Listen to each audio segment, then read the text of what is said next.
In Forza 1, we had interest in Bugatti, and in Forza Motorsport 2, we approached Bugatti again.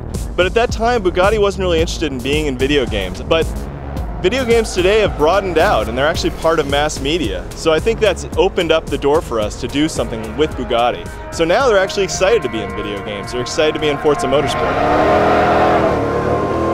Design identifies the cars that we want to build based on how desirable they are.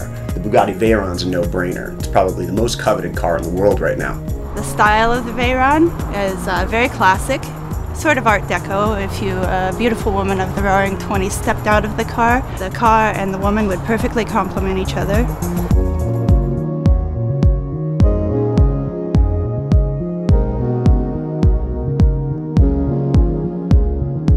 Bugatti Veyron, it's a technological masterpiece, not so much in that it made 1,000 horsepower, because that's really not that difficult to do with an 8-liter engine, but more in the sense that it's drivable as 1,000 horsepower car. An automatic gearbox that can take a 4,400 pound car and 987 horsepower and put it to the ground with all-wheel drive and not blow up, and it's got to do that for 120,000 miles.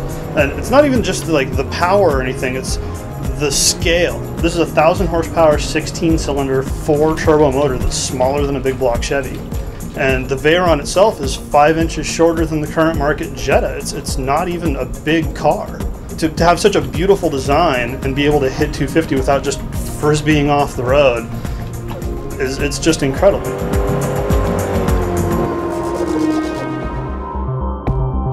Once we've identified the car that we want, we've located it, we send a team of subject matter experts out there to either photograph the car or scan it digitally.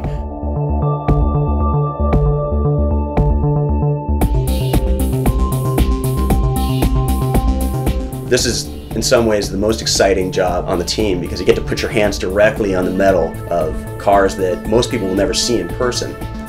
One of the new features for Forza 3 is cockpits. This presents an interesting challenge from a modeling perspective because it's so hard to get the sense of scale from inside the cockpit and communicate that in game.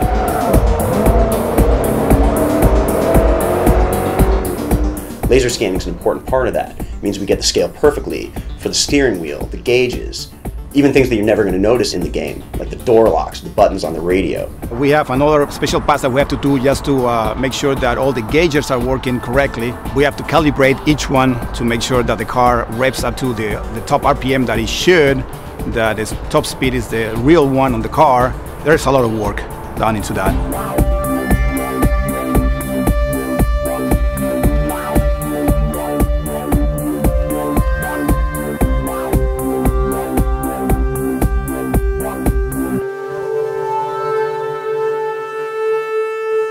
Result is a super high definition mesh.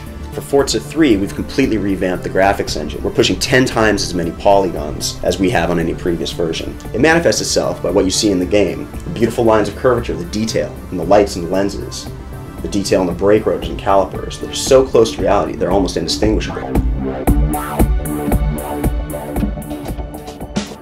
What you see in game is what we saw on site as we photographed and scanned the car. And the cool thing is not many people in the world have seen this car in person, only in pictures. Some people haven't even seen the interior of this car. And in Forza 3, you're going to be able to customize it, you're going to be able to drive it, you're going to be able to see the interior, you're going to be able to do almost anything and everything with this car that most people will never see in their life.